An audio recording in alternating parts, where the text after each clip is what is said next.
नमस्कार विद्यार्थी मित्रांनो, आज आपण गोष्ट अरुणिमाची या घटकाचा अभ्यास करणार आहोत. गोष्ट अरुणिमाची लेखिका आहेत सुप्रिया खोत. त्यांचा जन्म 1980. त्या प्रसिद्ध लेखिका आहेत. विविध वृत्तपत्रातून व मासिकातून त्यांचं लेखन आहे. महाराष्ट्र टाइम्स, पुढारी, क्रसिवल यासारख्या विविध वृत्तपत्रामधून त्यांचं लेखन प्रसिद्ध आहे. या वृत्तपत्रातून त्या सदर लेखन पण करत होत्या. छात्र प्रबोधन पुणे ते सहाय्यक संपादिका म्हणून काही काळ कार्यरत होत्या. जिद्द, चिकाटी, दुर्दम्य महत्वाकांक्षा, प्रयत्नवाद याचं मूर्तिमंत उदाहरण म्हणजे अरुणिमा. अपघातामुळं अपंगत्व आलेल्या अरुणिमाने आयुष्यात हार मानली नाहीच, उलट ध्येयाने उंच शिखर गाठण्यासाठी ती सज्ज झाली. एव्हरेस्ट गाठणे हे भल्या भल्याचं स्वप्न असतं, पण सकारात्मक दृष्टीने अरुणिमाने हे स्वप्न सत्यात उतरवले. या पाठात अरुणिमा स्वतःवर आलेल्या संकटात तिचा पाय गमवाव्या लागणाऱ्या पायासाठी सहानुभूतीची अपेक्षा करताना दिसत नाही, तर प्रतिकूल परिस्थितीवर मात करून ध्येय गाठण्याचा आदर्श तुमच्यासमोर ठेवते. किंबहुना आपल्या प्रत्येकात एक जिद्दी अरुणिमा असते. तुमच्यातल्या अरुणिमेचा शोध घ्या. ध्येय साध्य करताना आलेली निष्फळता म्हणजे अपयश नव्हे, तर कमकुवत ध्येय म्हणजे अपयश हे कायम लक्षात ठेवा, अशी अरुणिमा आपल्याला सांगते आहे. आता माउंट एव्हरेस्ट हे जगातलं सर्वात उंच शिखर आहे आणि ती उंच शिखर सर करणारी भारतीय पहिली अपंग महिला आहे. तिच्यावर आलेली जी त्या संकटात तिला पाय गमवावा लागला आणि त्या पायासाठी सहानुभूतीची अपेक्षा करताना ती दिसत नसून प्रतिकूल परिस्थितीवर मात करून ध्येय गाठण्याचा आदर्श आपल्यासमोर ती ठेवते आहे. प्रत्येकामध्ये एक जिद्दी अरुणिमा असते. तुमच्यातल्या अरुणिमाचा शोध घ्या, असं त्या आपल्याला सांगत आहेत. ध्येय साध्य करताना आलेली निष्फळता म्हणजे अपयश नव्हे. अपयश म्हणजे कशाला म्हणतात? कमकुवत ध्येय असणं म्हणजे अपयश आहे, असं त्या सांगत असतात.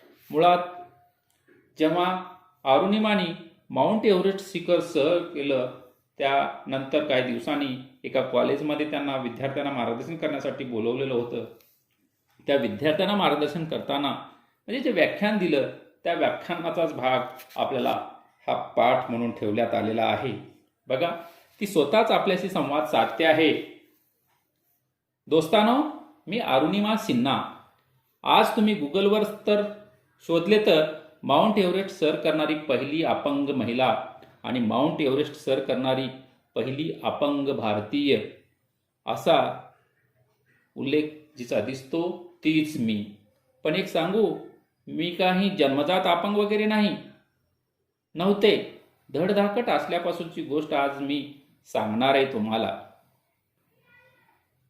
लखनौपासून 200 किलोमीटर अंतरावर असणारं आंबेडकर नगर हे माझं गाव. घरी मी, आई, लहान भाऊ, मोठ्या बहिणीचं लग्न झालेलं. माझे वडील मी लहान असतानाच देवाघरी गेले. आता भाईसाब म्हणजे मोठ्या बहिणीच्या नवऱ्याला ते भाईसाब म्हणायचे. आता भाईसाब हेच काय ते आमच्या कुटुंबातले महत्त्वाचे निर्णय घेणारे. खेळावर आतोनात प्रेम करणाऱ्या कुटुंबात मी जन्मले, हे माझं अहोभाग्य. पण फुटबॉल आणि व्हॉलीबॉलची नॅशनल चॅम्पियनशिप मिळाल्यावर आता CISF ची नोकरी मिळते का बघ, म्हणजे खेळाशी जोडली राहशील, हा तिच्या भाईसाबनी दिलेला सल्ला शिरोधार्य मांडला आणि त्यानुसार नोकरीसाठी अर्ज केला आणि कॉल लेटर आले देखील. पण फॉर्ममध्ये नेमकी माझी जन्मतारीखच चुकलेली होती. हा घोळ निस्तरण्यासाठी दिल्लीला जाणं भाग होतं. CISF म्हणजे सेंट्रल इंडस्ट्रियल सिक्युरिटी फोर्स, केंद्रीय औद्योगिक सुरक्षा बल. जसं सुरक्षेसंदर्भात असणारी एक नोकरी होती. त्या नोकरीमध्ये जर सामावलं गेलं तर तिला खेळाशी पण जोडून राहता येईल, खेळावर पण लक्ष करता येईल.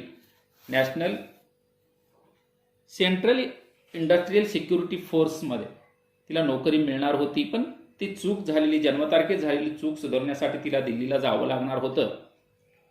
11 एप्रिल 2011चा हा दिवस लखनौ स्टेशन गर्दीनं फुललेलं.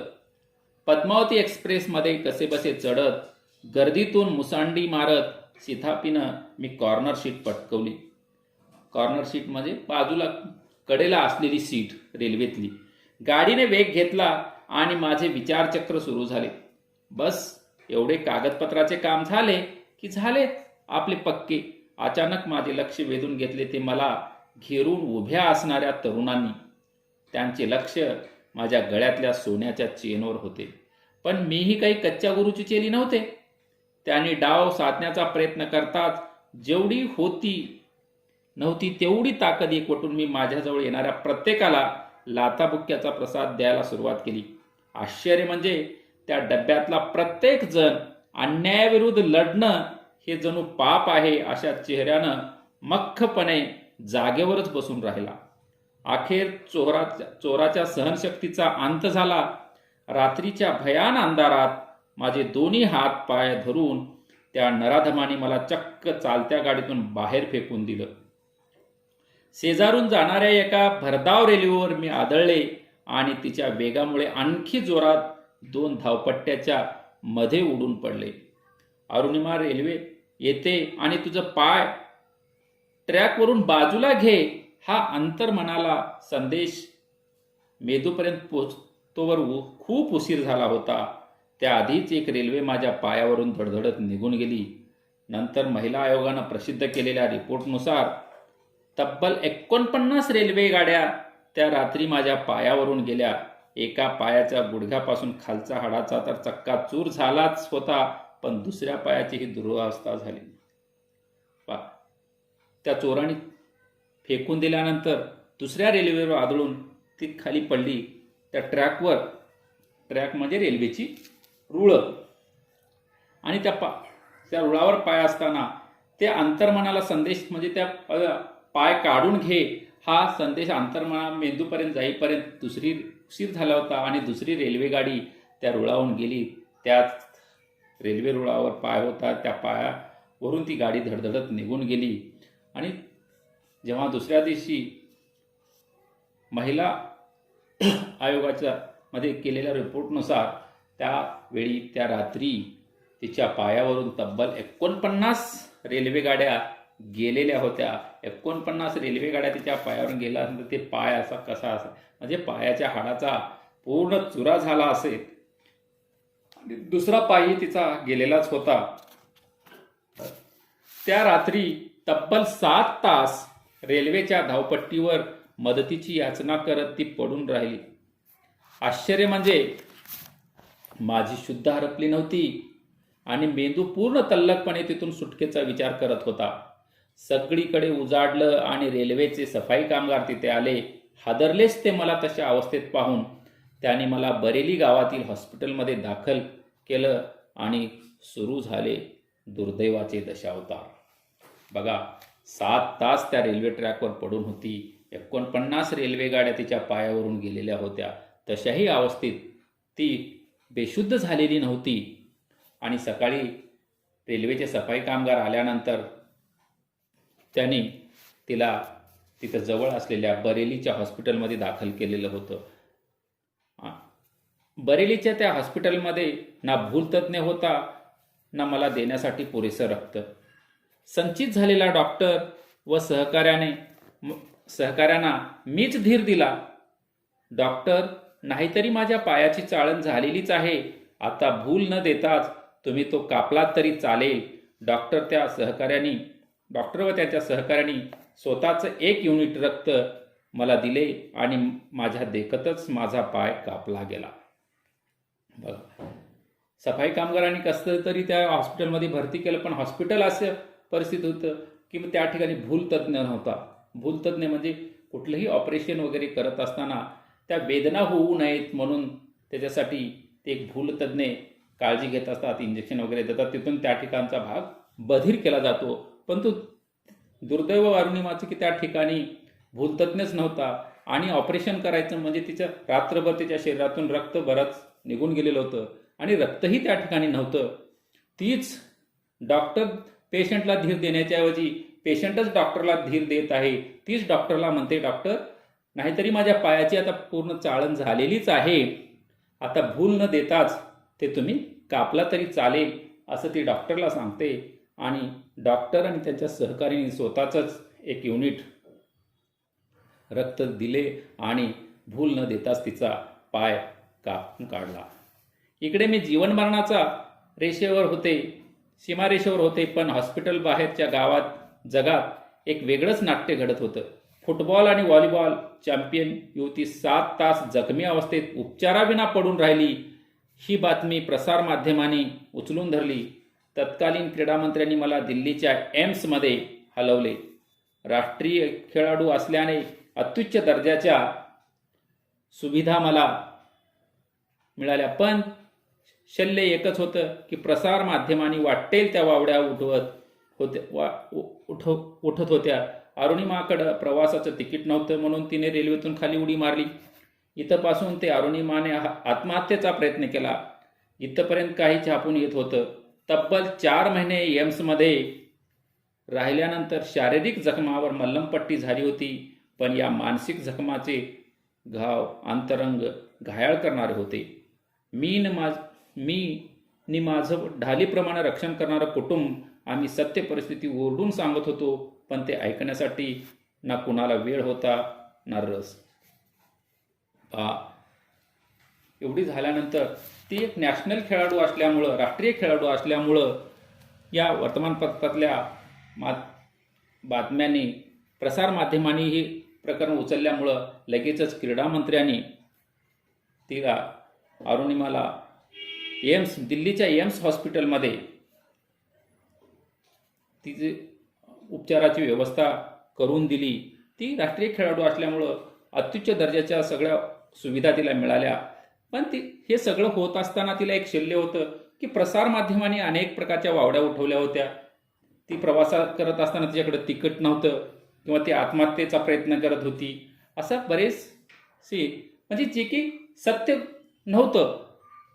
ती रेल्वेतून उडी मारली नव्हती किंवा तिच्याकडे तिकीट नव्हतं, ही कोणतीही गोष्ट सत्य नव्हती, तरी अशा प्रकारच्या बातम्या प्रसारमाध्यमांमध्ये येत होत्या. तब्बल 4 महिने ती एम्स हॉस्पिटलमध्ये उपचार घेत राहिली. शारीरिक जखमावर मल्लमपट्टी झाली होती, पण या असत्य बातम्यांनी, खोट्या बातम्यांनी त्याच्या अरुणिमाच्या मानसिक जखमाचे घाव अंतरंग घायाळ करणारे होते. आणि तिचं पण या सगळ्या बाबतीत तिच्या कुटुंबाने मात्र तिला सर्वोपरी सहकार्य केलं होतं. आणि तर पुढं बघा, त्याच दिवशी हॉस्पिटलमध्ये पडल्या मी निर्धार केला, जे आज बोलत आहेत, माझ्याकडे बोट दाखवत आहेत, त्यांना बोलू दे, पण एक दिवस नक्की माझा असेल जेव्हा ही अरुणिमा एव्हरेस्ट सर करेल. विश्वास ठेवा, कोणाच्याही प्रभावाखाली वा भावनेच्या आहारी जाऊन मी हा निर्णय घेतलेला नव्हता. एका फटक्यात माझं शरीर अपंग झालं होतं, पण माझं मन थोडंच अपंग होतं. गगनभरारी घ्यायचं वेळ रक्तातच असावं लागतं. जेव्हा आपण आपल्या मनाने एखादी गोष्ट ठरवतो, तेव्हा आपलं संपूर्ण शरीर आपल्याला साथ देतं. एक सांगू, आपला सर्वात मोठा मोटिवेटर कोण असतो? तो दुसरा तिसरा कोणी नसून आपण स्वतःच असतो. आता उठता बसता खाता पिता केवळ आणि केवळ मी एव्हरेस्टचाच विचार करू लागले. बघा, एवढं झालं असताना सुद्धा ती हॉस्पिटलमध्ये पडल्या म्हणजे उपचार घेत असताना, एवढ्या प्रसारमाध्यमामध्ये खोट्या नाट्या बातम्या छापून येत असताना सुद्धा तिनं स्वतःचा धीर सोडला नाही. आणि त्याच वेळेस त्यांनी निर्धार केला, जे आज लोक माझ्याकडं बोलत आहेत, माझ्याकडं बोट दाखवत आहेत, ते बोलू दे, पण एक दिवस नक्की माझा असेल, असं ती निर्धारानं सांगत आहे. आणि त्याच वेळेस तिनं असा निर्धार केलेला आहे, एव्हरेस्ट सर करायचा. जगातलं सगळ्यात उंच शिखर आहे माउंट एव्हरेस्ट. त्या शिखराची उंची आहे 8,888 मीटर. बघा, हा निर्धार केला. तिचा एक पाय गेलेला आहे, कृत्रिम पाय बसवलेला आहे, दुसरा पाय पण दुखावलेला आहे, गोटात गेलेला आहे, तरी पण ती एव्हरेस्ट चढून जाण्याचा निर्धार करते आहे. बघा, असा निर्धार कोणी करू शकतं का? ती रस्त्यावर नीट चालू शकत नाही, एव्हरेस्ट कसं सर करू शकेल? पण असा निर्धार तिनं केलेला आहे. तोही तिच्या भावनेच्या आहारी जाऊन नाही, हा तिच्या मनानं पक्का घेतलेला निर्णय, कोणाच्या प्रभावाखाली न येता तिच्या मनाने घेतलेला हा निर्णय होता. एका फटक्यात तिचं शरीर अपंग झालेलं होतं, पण शरीर अपंग झालं तरी तिचं मन मात्र मजबूत होतं. मन काही अपंग नव्हतं आणि त्या मनानंच हा निर्णय घेतलेला होता. आणि हे गगनभरारी घ्यायचं वेळ रक्तातच असावं लागतं असं ती म्हणते. मनाने एखाद्या कोणतीही गोष्ट आपण मनाने एखाद्या वेळेस ठरवतो तेव्हा आपलं पूर्ण शरीर आपल्याला साथ देतं. तसंच तिचंही झालं. तिनं मनानं ती गोष्ट ठरवलेलीच होती आणि प्रत्येकाला कोणी ना कोणी प्रेरणा देतं. ती सांगत आहे सर्वात मोठा मोटिवेटर म्हणजे प्रेरणा देणारा. दुसरा कोणी प्रेरणा देण्याची गरज नाही. सर्वात मोठा मोटिवेटर हा कोण असतो तर स्वतःच असतो. दुसरं तिसरं कोणी नसतं, स्वतःच असतो.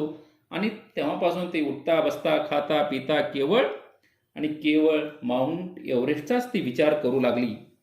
माझ्या एव्हरेस्ट सर करण्याच्या निर्धाराचा जेव्हा मी उच्चार केला तेव्हा अगदी टोकाच्या प्रतिक्रिया ऐकायला मिळाल्या. शरीराला जखमा झाल्यामुळे बहुधा अरुणिमाच्या डोक्यावरही परिणाम झालेला दिसतोय. अर्थातच लोकांनी माझं बोलणं हसण्यावर नेलं, पण माझं कुटुंब आणि भाईसाहेब माझ्याबरोबर खंबीरपणे उभे राहिले. एक अवघड पण मला शक्य आहे असं वाटणारा प्रवास आता सुरू झाला होता. बघा, तिनं जो निर्णय केला तो निर्णय केल्यानंतर साहजिक आहे कुणालाही वाटणार एक पाय कायमचा गेलेला म्हणजे कृत्रिम पाय बसवलेला, दुसरा पायही दुखावला गेलेला होता आणि असली स्त्री माउंट एव्हरेस्ट सर कडून जाईल का? तिच्या असं वाटणं साहजिक आहे. आपण समाज तसा म्हणणारच आहे. आपणही तसंच म्हणू शकतो, ही काय रस्त्यानं चालू शकत नाही आणि माउंट एव्हरेस्ट कसं चढून जाईल. पण लोकांच्या प्रतिक्रियाकडे तिनं लक्ष दिलेलं नाही. लोकांनी तर असं म्हटलं ती डोक्यावर तिचा परिणाम झालेला आहे. जसं पाय मोडलेला आहे, फ्रॅक्चर झालेला आहे, शरीराला जखमा झालेल्या आहेत, तसा तिचा मेंदूला पण डोक्यावर पण परिणाम झालेला आहे. अर्थातच लोकांनी तिच्या निर्धाराचा म्हणजे मजाक केला, हसण्यावरही नेलं. पण तिच्या कुटुंबानी आणि तिच्या भाईसाहेबांनी तिला खंबीरपणे मदत केली, तिच्या खंबीरपणे उभे राहिले तिच्या पाठीमागं आणि एक अवघड पण तिला शक्य असणारा प्रवास आता तिला पुढे सुरू झालेला होता. 1, 2, 3, come on!